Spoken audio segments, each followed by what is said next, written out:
From the time I was 16 to the time that I was 24, that was my reality. I was homeless a lot. I was hungry a lot of times. I went without money a great deal of the time. I worked jobs that, even after payday, once I'd fed myself for a week, I had nothing to save over for a room. So I was actually working poor, homeless poor, because I couldn't afford on the salary that I could command as an untrained, unskilled, grade 9 educated person. I couldn't afford a salary that would enable me to save enough to get a room. So I was actually working but sleeping behind a building. I was actually working but raiding gardens in the summertime for vegetables and stuff that I could eat, raiding fruit trees in the fall. And that was my reality, and I thought that I was going to get stuck there. But the presence of books and the availability of them were what made the change in me. Because, you know, a book taught me what a good sentence is. A book taught me how a proper paragraph is constructed.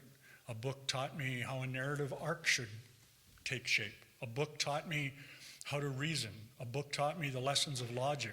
And more importantly, books taught me discernment. Big D, discernment, because I was suddenly able to discern what was valuable for me.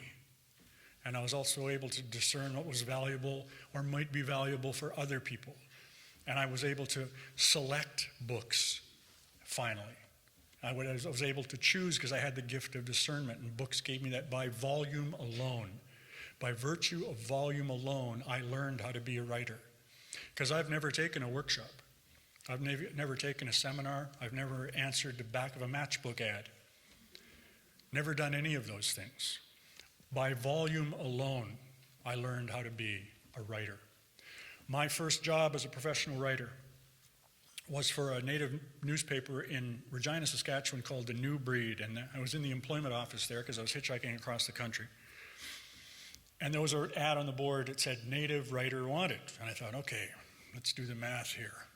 I'm native, and I think I know how to write, so that's 2 out of 2, so I'm going to give this a shot. So I went over to the address. I got the job application information from the people at the employment center, and I went over, and the editor comes out and he says, "Okay, do you have any training?" And I said, "Oh yeah." And he says, "Do you have any education?" I said, "Yes, I do." And he said, "Well, can I see your transcripts?" And I said, "No, you can't." And he said, "Oh, why is that?" And I said, "Well, see, there was a fire,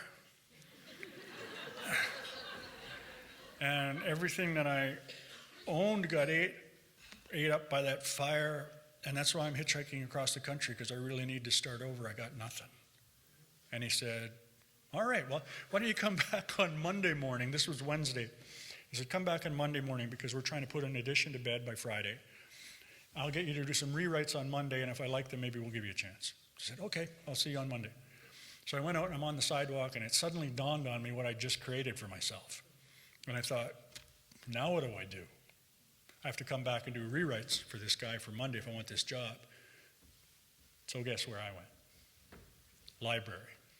And I said to the librarian, "Give me every book you got on journalism, please." Newspaper journalism. Every book on newspaper journalism. So we had this big stack of books, and I was going through them, and I found one book. It was called The Reporter's Handbook.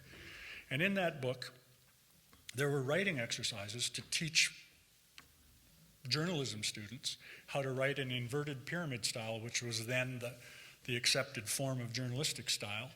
And so I sat with that book Wednesday, Thursday, Friday, Saturday, Sunday, and all morning Monday until it was time to go to that job interview, writing all of those exercises out of the Reporter's Handbook and looking through the other books for tips on how to do that. And so for those 4.5 days, I buried myself in that book and in those writing exercises, using the technology of the times to write them all down. And I went for that job interview, and he gave me 3 stories out of the Globe and Mail. And he said, "These are too long. Cut a third of them out because I only need like 250 words per story." So he sent me into the back room all by myself, and I took those Globe and Mail articles and I rewrote them to the length that he wanted, and I showed them to him, and he said, "That's really, really quite good. It's really clear. It's really simple. You started with a simple declarative sentence. You didn't bury the lead," and I knew what he was meaning. And he said, "Yeah, we'll give you a chance."